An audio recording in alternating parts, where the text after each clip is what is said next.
నమస్తే. నవలా శీర్షిక రసలాలిత. రచన యామిని కృష్ణమూర్తి. చదువుతున్నది రాధిక. ఇక కథలోకి వెడితే, శుక్రవారం ఉదయం 7 గంటలు కాలేదు. ఇంకా కొత్త పెళ్లి కొడుకు కళ ఇంకా తగ్గని శ్రీధర్ గదిలో నిద్రపోతున్నాడు. పెళ్ళై ఏడాది తిరగలేదు. అత్తగారింట్లో తొలి ఉగాది గడిపేందుకు వచ్చారు.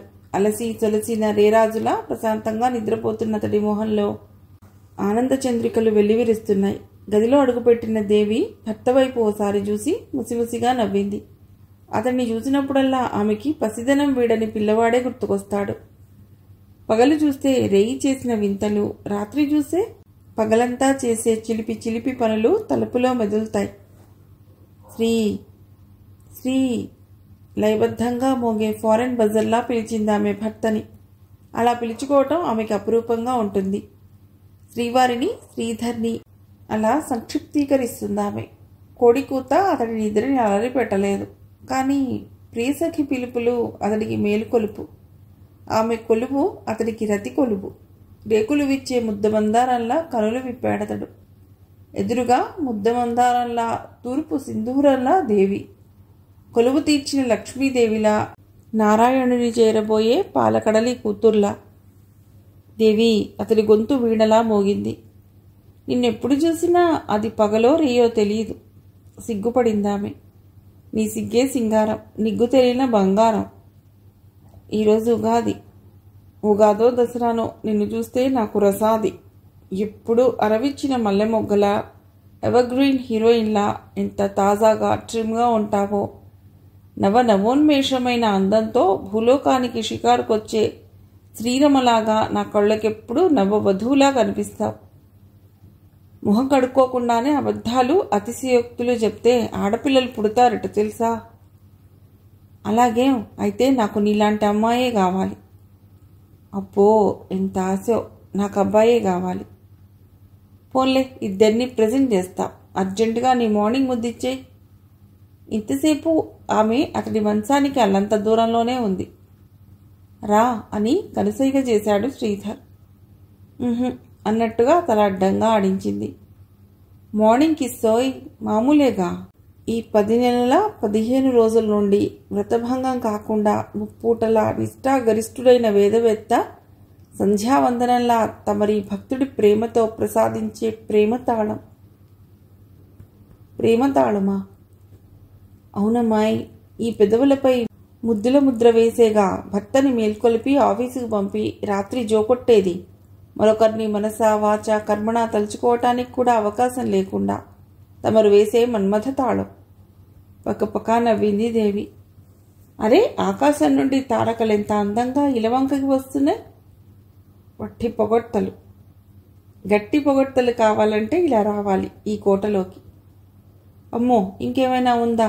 నేను నీళ్లు పోసుకున్నా, నువ్వేమో ఇంకా స్నానమే చేయలేదు. అమ్మ చూస్తే, అమ్మమ్మ గమనిస్తే. హాయ్ దేవి, నువ్వు నీళ్ళు వేసుకున్నావా? ఎప్పుడేమిటి? మాటలతో బురిడి కొట్టించడం దొరగారికి అలవాటే. అదేం లేదు కానీ ముందు లేచిరండి. బ్రష్ పై పేస్ట్, కప్పులో కాఫీ మీకోసం ఎదురు చూస్తున్నాయి. దేవి అనుగ్రహం కోసం ఈ దీనుడు ఎదురు చూస్తున్నాడు. అవి నిర్జీవాలు. అవి ఉసురు మనవు. కానీ పతిదేవుడు ప్రాణాధారమైన ముద్దు దక్కకపోతే ఉసురుసురుమంటాడు. ఈరోజు శుక్రవారం, ఉగాది, సంవత్సరారంభం. వేకువనే లేచి తలంటు పోసుకుని పూజ చేసుకుని ప్రసాదం స్వీకరించాలి. అందాక అయ్యగారి ఆట కట్టే.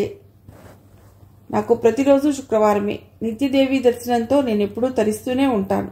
నాకు నీ దయయే ప్రసాదం, నీ కరుణే కటాక్షం. వట్టి భార్యా విధేయుళ్లా మాట్లాడకండి దేవి. ఈ లోకమంతా భార్యాదాసులే. బయటే టీవీ దర్పం. రీసెర్చ్ చేసి కనుక్కున్నందుకు అభినందనలు. Thank you. కానీ థ్యాంక్స్ వట్టి మాటల్లో కాదు. గురజాడ మహాకవి ఏమన్నాడు? వట్టి మాటలు కట్టిబెట్టి గట్టి మేలు తలపెట్టమన్నాడు. శ్రీశ్రీ కూడా కదిలేది, కదిలించేది, పెను నిద్ర వదిలించేది కావాలన్నాడు. నేను నిద్రలేచాగా జస్ట్ భార్యమణితో దాంపత్యోపనిషత్తు రహస్యాలు చర్చిస్తున్నా. ఇంతకీ మీరు లేచిరారా? మతిపోయే అందంతో శ్రీమతి పిలిస్తే లేచి వెళ్ళని వాడు నిజంగా. అబ్బా, అప్పుడే ఎంత చిరాక!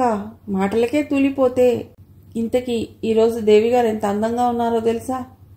తాజ్మహల్ చూసినప్పుడైనా కలగని తన్మయత్వం ఇలా కురులు విడి అందంతో నడయాడే సోయగంలా ఉన్న నిన్ను చూస్తే పరవశం కలుగుతోంది. గొప్ప తలంటుకుని తలారా షాంపూతో స్నానం చేసి ఫ్యాన్ గాలికి కురులు ఆడబెట్టుకుంటుంటే అందం ద్విగుణీకృతం అవుతుంది. అయితే ఇక నుంచి నువ్వు రోజు తలారా స్నానం చేయి. ఆశ వారానికి ఒక్కసారి తలంటుకోవటానికే నాకు గంట పైగా పడుతుంది. నువ్వు నడుస్తున్న చెమరీ మృగంలా ఉన్నావు. మొత్తానికి మృగాల్లో చేర్చారన్నమాట. పడగ్గదిని దాటి 10 అడుగులు వేస్తే ఈరోజు మీకు తలంటుంది కెవ్వుమన్నాడు శ్రీధర్. అదే నివ్వెరపోయి అడిగింది. మా అమ్మ తలకపోస్తానంటేనే ఈ 25 ఏళ్లలో ఈనాడు ఒప్పుకోలేదు. మూతి 3 వంకర్లు తిప్పింది ఆమె. శ్రీవారు శ్రీమతి జలకాలాడించటానికి, ఇతరులు తలకుపోయటానికి హస్తిమస కాంతం. భార్యతో స్నానాల గది సరసాల రసాల శాల. అయ్యగారికి ఆ అనుభవం లేదుగా. ఆమె మాటలు అతనిలో నూతనోత్సాహాన్ని రేకెత్తించాయి. మరో అరగంట తర్వాత స్నానశాల, ప్రయోగశాల, రసాల పరిమళాల హేళ వినూత్న మాల అయ్యింది. తలకి షాంపూ రుద్దే వేళ అతడి చేతులు అల్లరి చేశాయి. కళ్ళ నుండి కదలాడి శివతాండవం చేశాడు. అతన్ని కూర్చోబెట్టి టవల్తో తలదుడుస్తుంటే అతడు చిలిపి చిన్నారి శిశువైపోయాడు. పొడిపొడిగా ఉన్న చిక్కు వెంట్రుకలు ఆమె చేతిలోని దువ్వెనకి దాసోహమని అందమంతా పొగేసుకున్న క్రాఫ్గా అయిపోయింది. ముఖాన తిలకం బొట్టుగా పెట్టింది. పుగ్గన కాటుకు ఒక్కటే తక్కువ. అది కొత్త పెళ్లి కొడుకుల శోభోయ్. నేను నిత్య పెళ్లి కొడుకుని, శృంగార చక్రవర్తిని. అతడి మాటలకి మల్లె మొగ్గలు బొగ్గు చూపేలా నవ్వింది. అద్దం, నిలువుటద్దం. భార్య భుజాలు చుట్టూ చేయి వేసి అద్దంలోకి చూసుకున్న శ్రీధర్ కెవ్వుమన్నాడు మళ్ళీ.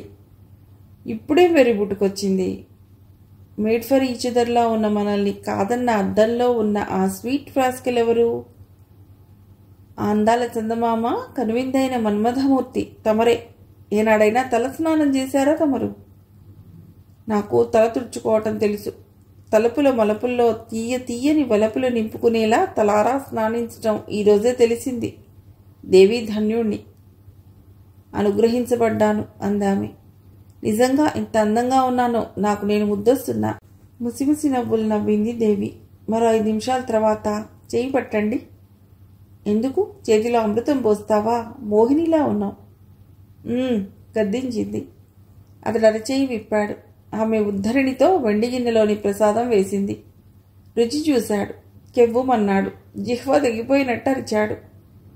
అంతా పసిబాలుండి తంతు. అది ఉగాది పచ్చడి, కొత్త మామిడికాయ ముక్కలు, వేప పువ్వు, కొత్త చింతపండు, లేత కొబ్బరి ముక్కలు, కొబ్బరి నీళ్లు.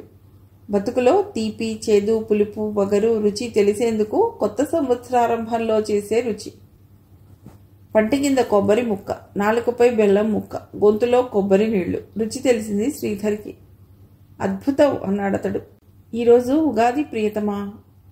ఇళ్ళకి ముగ్గులు పెట్టి, వాకిళ్లకి తోరణాలు కట్టి, తలంటుకుని తలపోసుకుని కొత్త బట్టలు కట్టుకుని, ఉగాది పచ్చడి బుచ్చుకుని, భక్ష భోజ్య పరమాన్నాలతో, గడ్డ పెరుగుతో, అరిటాకులో కమ్మగా భోజనం చేయటం మన తెలుగుదనం.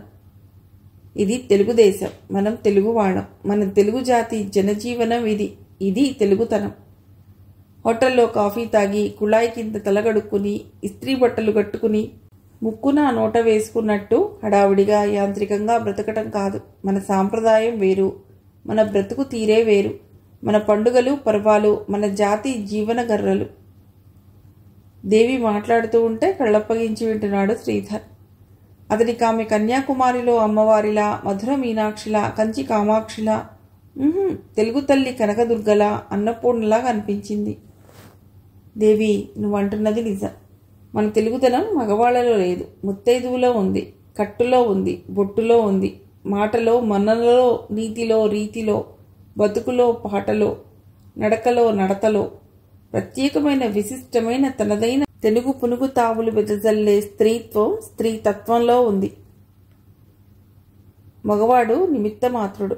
సాంప్రదాయాన్ని రక్షించి, జాతి ఉచితజ్ఞతను కాచి, తెలుగు తీరుతెన్నులు ప్రోచి, బ్రతుకుల్లో నిత్య మధుమాస యామినులు విరియించి, తన ఇంటిదనాన్ని, వంట ఇంటి పనితనాన్ని ఎల్లవేళలా కాపాడుతూ తెలుగు వెలుగుకి శ్రీరామరక్షగా నిలిచేది తెలుగింటి పడుచు. శ్రీధర్ మాటలకి మురిసిన దేవి అతడికి ఇంటెన్సివ్ ఇంక్రిమెంట్ ఇచ్చింది. ఉగాది పచ్చడి చేదుని తీయగా మార్చిన అధరామృత పోసనం పట్టిన శ్రీధర్ ఆ క్షణంలో తెలుగు వీరుడే అయ్యాడు. కథ సమాప్తం.